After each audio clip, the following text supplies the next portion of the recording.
PN yakin undian awal PRK KKB beri petanda positif. Bersih dakwa PHBN 2 kali mungkir janji. DAP Sarawak enggan sokong usul hargai taib. Lim Kit Siam pertahan DAP masih di jalan yang benar. Saifuddin Nafi FAM jadi sasaran serangan. Parti kerajaan dituduh jadi dalang kes khianat.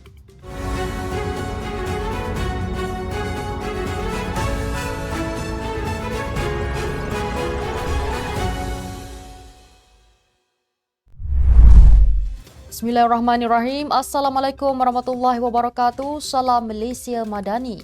Bersama saya Mirakilah dalam Netstep News edisi petang 8 Mei 2024 bersamaan 29 Syawal 1445 Hijrah.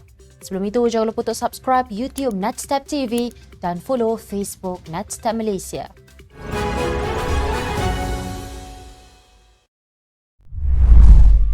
Calon Perikatan Nasional Khairul Azhari Saud sifatkan peratusan tinggi keluar mengundi awal seperti direkodkan semalam bagi pilihan raya kecil Dewan Undangan Negeri Kuala Kubu Baru petanda positif bagi PN.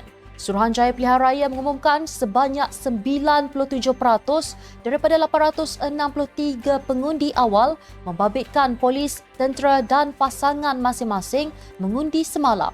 Menurut Khairul, sokongan terhadap PN sepanjang 12 hari kempen berlangsung menunjukkan peningkatan sekaligus berasa yakin momentum itu dapat dikekalkan hingga hari mengundi Sabtu ini.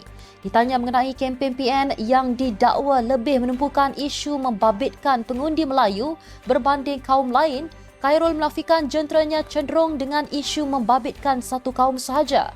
Sebaliknya, beliau menjelaskan bahawa PN menumpukan isu nasional yang dekat dengan semua rakyat, antaranya berkait masalah ekonomi dan kos sara hidup tinggi yang didakwa membebankan rakyat.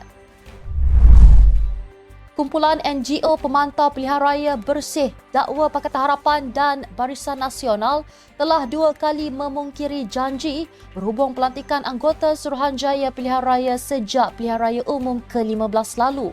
Menurut Pengarah Eksekutif Bersih, Ui Kok Hin, kedua-dua PH dan BN, gabungan yang membentuk komponen terbesar kerajaan perpaduan hari ini, pernah berjanji bahawa pelantikan penting akan dikaji semula melalui jawatan kuasa Parlimen. Namun sehingga kini katanya kerajaan Madani telah melantik 2 anggota SPR tanpa melalui proses terbuka dan telus. Beliau turut persoalkan adakah janji akan dimungkiri buat kali ketiga dengan melibatkan persaraan pengerusi SPR iaitu Abdul Ghani Saleh pada bulan ini. Bersih mengadakan sidang media pagi ini berhubung pelantikan ahli SPR terbaru Sabdin Ibrahim yang memulakan tugasnya pada Isnin 6 Mei lalu. Dua adun DAP Sarawak tidak akan menyokong usul bagi menghargai bekas Ketua Menteri dan Yang di-Pertua Negeri Taib Mahmud. Ketua DAP Sarawak, Chong Chieng Jin, mengulangi ucapan takziah kepada keluarga Taib tetapi katanya beliau dan adun pending Violet Yong tidak akan mengambil bahagian dalam perbahasan usul berkenaan. Beliau berkata pentadbiran ketika arwah Taib menjadi Ketua Menteri masih diselubungi rasa sangsi tetapi beliau tidak lanjutkan percakapan mengenai orang yang sudah meninggal dunia. Usul bagi menghargai Taib dibentangkan Premier Sarawak Abang Johari Openg awal hari ini dan disokong timbalannya Douglas Unggah Embas. Taib meninggal dunia di sebuah hospital di Kuala Lumpur pada 21 Februari lalu. Beliau adalah Ketua Eksekutif Kerajaan Negeri paling lama berkhidmat memimpin Sarawak selama 33 tahun dari 1981 hingga 2014. Beliau merupakan ahli parlimen kedua paling lama berkhidmat mewakili Kota Samarahan selama 38 tahun dari 1970 hingga 2008. Taib berkhidmat sebagai Yang di-Pertua Negeri Sarawak dari 2014 hingga penghujung Januari lalu. Lim Kit Siang yakin DAP masih di landasan yang betul walaupun ada pihak yang merasakan DAP banyak berkompromi sejak menjadi sebahagian daripada kerajaan persekutuan. Bercakap kepada Malaysia kini di Bilik Gerakan MIC di Kuala Kubu Baru, bekas Setiausaha Agung DAP itu berkata parti itu kini bergerak dalam keadaan yang berbeza.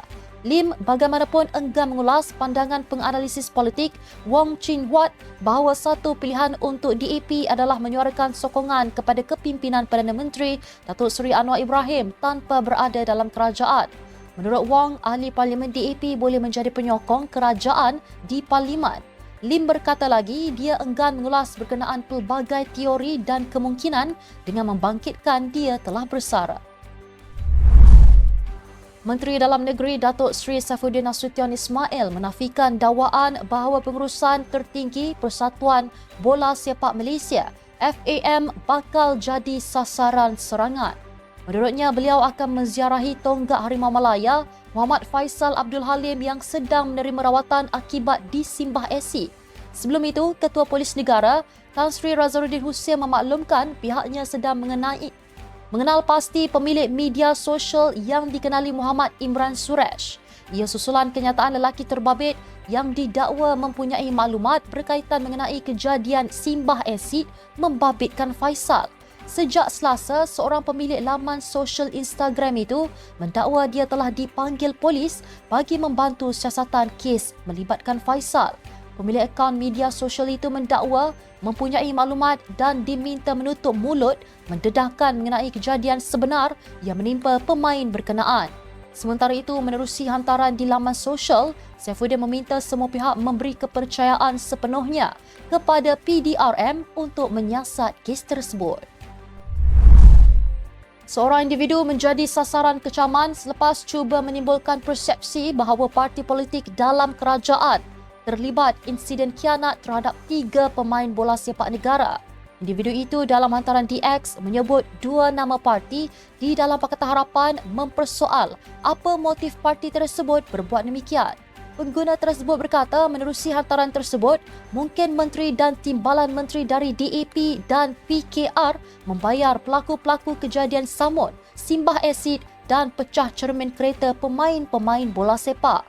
Hantaran itu bagaimanapun tidak dapat dikesan, dipercayai dipadam selepas orang ramai menyebut nama PDRM dan MC-MC di ruangan komen untuk dakwaan itu disiasat.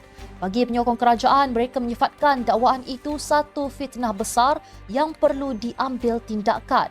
Hasil pemerhatian, akaun itu sering mengkritik parti-parti politik baik kerajaan maupun pembangkang.